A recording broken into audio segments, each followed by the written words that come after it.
It's Trey Young for me, okay?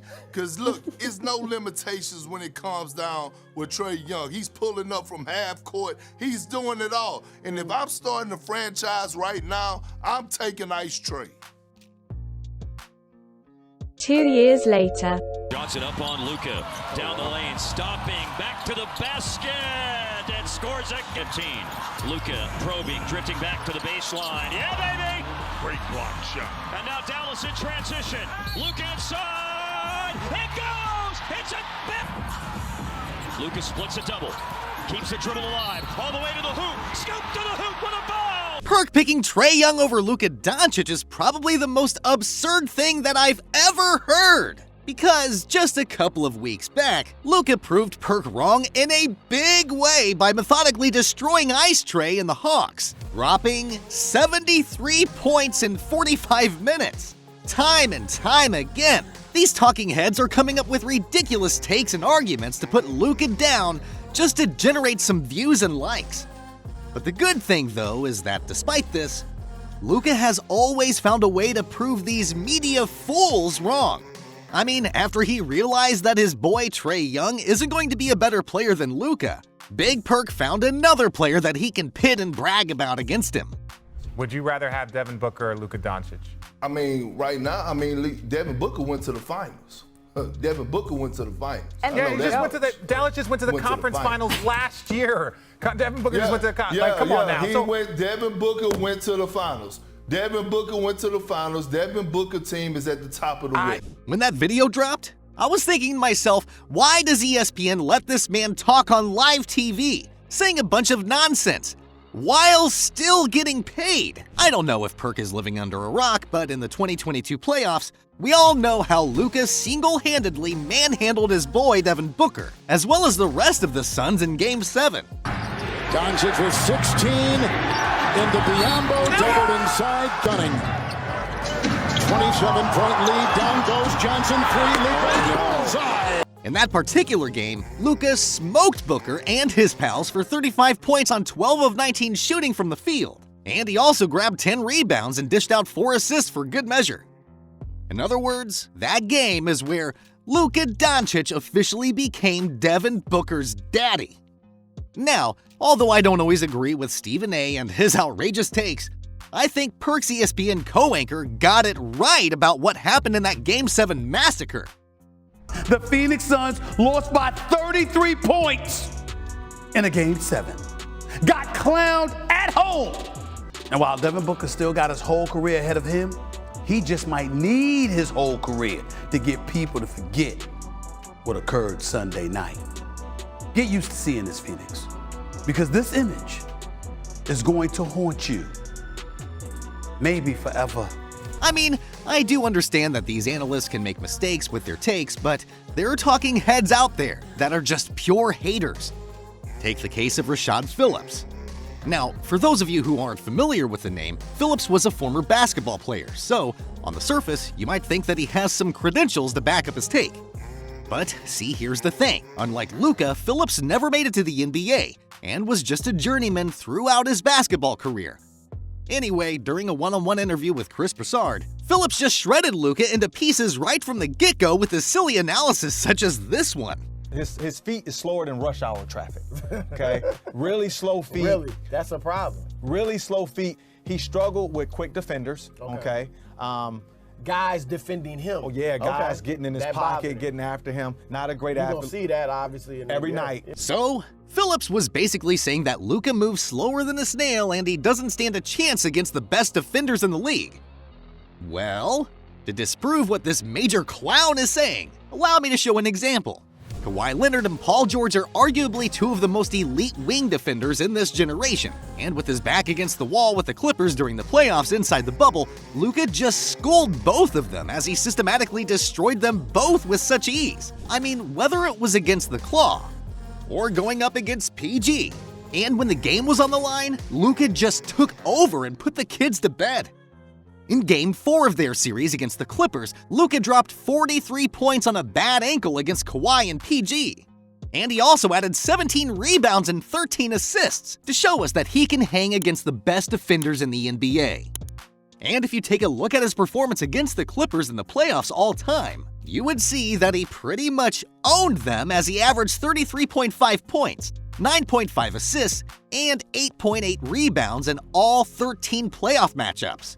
I mean, I have no clue where Phillips got the idea that Luka wouldn't be able to keep up with the elite defenders in the NBA. But as you saw right there, he just destroyed PG and Kawhi in the same game. And even this season, no NBA team has come up with a perfect game plan on how to stop Luka. I mean, even the great Greg Popovich has no answer to Luka magic. I wondered about your perspective on him and how he's continued to produce at such a high level despite so many different defensive strategies employed on him nightly. Well, that's a great question, but I think it's a great question because none of us has the answer to how he continuously just destroys whatever defense is thrown at him.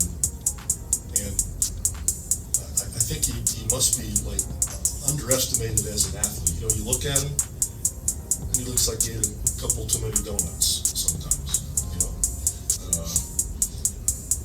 And you don't think of him as an athlete. Pop also talked about how people have been underestimating Luka as an athlete, because he himself said that he looked like a player that had a couple too many donuts. But see, this is a pretty big deal for Rashad Phillips, because in the same interview, he lashed out on Luka Doncic about his lack of athleticism. The athleticism, that's a problem. The lack of athleticism. Yeah, it doesn't have it. He shoots it like he do? No, he don't shoot it like that. While he's a bit right on that, Luka is not your typical nuclear athlete who will just explode out of the gym in each and every possession. But saying that Luka doesn't have any athletic bones in his body is just plain wrong. 'Cause here are some highlight clips to back up what I'm saying. Well, as for his quote-unquote lack of shooting, as Phillips suggested, Luka has never shot below 40% from the field, and 30% from three throughout his career, so basically he's a pretty decent shooter overall. And when it comes to effective field goal percentage, he never averaged below 49%, which means that he's far from the bad shooter that Phillips paints him to be. But aside from that, here's another take that made me lose hope in this poor guy. We tend to over-sensationalize European basketball, okay? There's restrictions that cater to him. You can't have 9 Americans on the floor in Europe.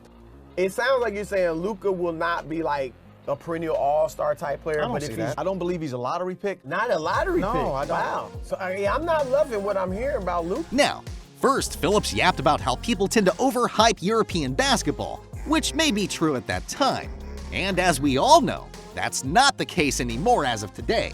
But when he said Luka is not all-star material or a lottery pick to say the least, that's where I completely lost it. I mean, with the exception of his rookie year, Luka has been named as an all-star since, and he's also racked up 4 All-NBA first-team honors. And before he even entered the NBA, Luka was destroying grown men in EuroLeague by winning a championship and being league MVP in the same year, at just age 18. So how did Phillips manage to miss this one? Anyway, I'm pretty sure that you're all already fed up with his silly takes. But before we move on from this dude, here's the last take that he made against Luka. And man, oh man, it doesn't get any worse than this. So his NBA comparison is Hedo Turkoglu. I don't see Steve Nash, and I definitely don't see Larry Bird. My obvious NBA comparison is Hedo Turkoglu. Big guard, crafty handle, great feel for the game. I mean, no disrespect to Turkoglu. I mean, he played 15 seasons in the league and made the Eastern Conference Finals once, but that's about it. And if we're gonna take a look at their head-to-head comparison, it's clear as day that Luka is the far better player by a mile. I mean, Luka is playing in just his 6th season in the league. But despite that, he's already surpassed Hedo in every statistical category, be it in points, rebounds, or assists. And in terms of individual accolades, Luka's growing list of achievements include 4 All-NBA first-team selections, 4 All-Star Game appearances, while Hedo has nothing to show for, not even a single one. Anyway, Rashad Phillips was not the only guy who has been criticizing Luka since day one, because Skip Bayless also said some stuff about him even though he hasn't played a single second in the NBA. Doncic at 6'7" will get exposed for all of the inadequacies that Dirk's not a great athlete. No. Dirk does have explosive quickness, right? No. Dirk isn't physical. No. Well, that's what's going to happen to Doncic because he's not going to have the one thing nobody can bother or stop. Skip was basically saying that Luka wouldn't thrive as an offensive player since he doesn't have a one-legged fadeaway in his arsenal like Dirk did. Well, just like his bad takes in the past and present, Skip got it all wrong with Luka. Cause in his rookie year, Luka shot 42.7% from the field and 32.7% from downtown and averaged 21.2 points a ball game to take home the Rookie of the Year award. And if you compare Dirk's rookie year to Luka's, it's pretty clear who's the better offensive player among the two in their year one in the league. Anyway, why do you think the media hates Luka so much? Be sure to let me know your thoughts on this one by putting your comments below.